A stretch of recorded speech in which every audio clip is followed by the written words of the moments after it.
ایک ایسا صحابی جن کی بات کفار مکہ کو تیر کی طرح لگتی تھی، جو اسلام کے سب سے پہلے شاعر تھے، جنہیں شاعر رسول کہا جاتا ہے، جن کی ایک بہت ہی فیمس پوئٹری شاعری ہم سب نے کہیں نہ کہیں سنی ہوگی۔ وَأَحْسَنُ مِنْكَ لَمْ تُورَ قَلْطَيُّ عَيْنِي وَأَجْمُولُ مِنْكَ لَمْ تِلِدُ النُّئِسَاء۔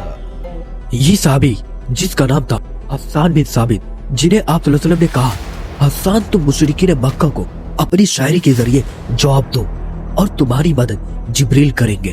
اس ٹائم شاعری پوئٹری بہت زیادہ پیک پر تھی، ایون عرب اپنے علاوہ ساری دنیا کے لوگوں کو گنگا سمجھتے تھے، مطلب فصاحت و بلاغت میں ان کا کوئی جواب دینے والا نہیں تھا۔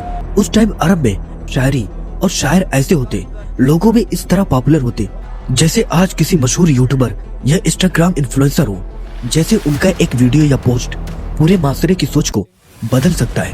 لوگ ان کے فالوور بن جاتے ہیں، حکومت اور کمپنیاں بھی ان کی طرف دھیان دیتی ہیں۔ ویسے ہی زمانے جاہلیت میں اسلام میں شاعر ایک زندہ میڈیا تھا، اور ایون کی ان کے اشعار کو اتنا عزت دیتے کہ وہ ان کے اشعار کو سونے کے پانی سے لکھ کر خانہ کعبہ کی دیواروں پر لٹکاتے تھے، جس طرح آج کسی کمپنی یا کسی برانڈ کا ایڈ ہو۔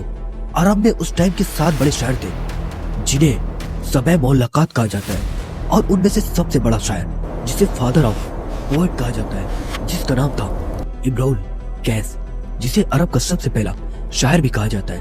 اور اسی کی وجہ سے جب قرآن نازل ہوا، کچھ لوگ کہنے لگے کہ یہ کسی جادوگر کا کلام ہے، اور کچھ لوگوں نے یہ کہا کہ محمد کے پیچھے کوئی ضرور بڑا شاعر ہے جو محمد کو یہ کلام لکھ کر دے رہا ہے۔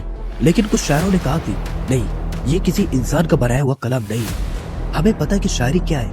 حضرت حسان بن ثابت انہی شاعروں میں سے ایک تھے جنہوں نے کافی ایج کے بعد اسلام قبول کیا۔ وہ اکثر یہودیوں سے سنا کرتے تھے کہ ایک پیغمبر آنے والا ہے۔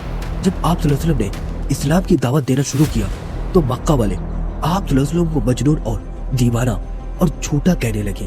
لوگوں کو آپ صلی اللہ علیہ وسلم کی دعوت سے روکنے کے لیے، تاکہ کوئی بھی آپ کی بات سن کر انفلوئنس نہ ہو۔ حسان بن ثابت کہتے ہیں کہ جب میں نے یہ سنا اور پھر آپ صلی اللہ علیہ وسلم کے چہرے کو دیکھا تو میں نے کہا کہ یہ کسی جھوٹے شخص کا چہرہ نہیں ہو سکتا، یہ واقعی ایک پیغمبر ہے۔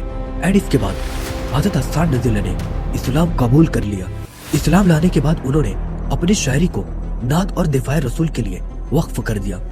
مسلمان جب ان کے اشعار سنتے تو گویا ایمان تازہ ہو جاتا، اور کفار جب سنتے تو ان کی تکبر کی دیواریں کانپ اٹھتی۔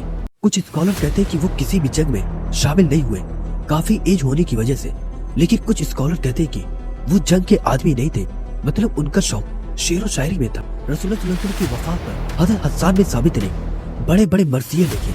شاعری کے لحاظ سے عہد جاہلیت اور دور اسلام میں حسان بن ثابت ایک بہترین شاعر تھے۔ کفار کو جواب دینے اور مسلمانوں کی شان میں بے شمار اشعار گئے۔ شاعری ان کے خاندان میں نسل در نسل چلی آتی تھی، مطلب باپ، دادا، بیٹے، پوتے سب کے سب شاعر تھے۔ حضرت حسان رضی اللہ فرماتے کہ اسلام جھوٹ سے منع کرتا ہے، اس وجہ سے میں نے افراد بڑھا چڑھا کر بیان کرنے کو، جو جھوٹ کی ایک قسم ہے، بالکل چھوڑ دیا۔ حضرت حسان بن ثابت کی یہ جو دفاع اسلام پر ہوتی، غالی غلوظ سے خالی ہوتی اور جہاد کو واضح کرنے کے لیے تھی، انہیں شہر اسلام کا بانی قرار دیا گیا۔ اس طرح وہ ایک تاریخی دا شاعر ثابت ہوئے۔ انہوں نے اپنے اشعار میں دین اور سیاست دونوں کو جمع کیا۔